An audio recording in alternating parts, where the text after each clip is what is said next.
Pakistani cricket team से मेरी request है और चेयरमैन पीसीसी पे मेरी रिक्वेस्ट है, हमने लेटर उनको लिखा है।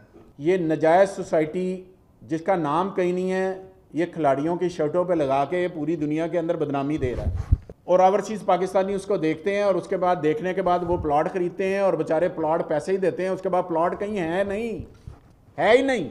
और आजकल इसने किया कि हमारे एक कोच हैं, बड़े ही ऑनरेबल, बड़े ही नेक इंसान है, बहुत ही अच्छे इंसान है, पाकिस्तानी टीम में कोच रहे हैं, उनको डीएचए में अपना दफ्तर दिया, उस बेचारे को नहीं पता।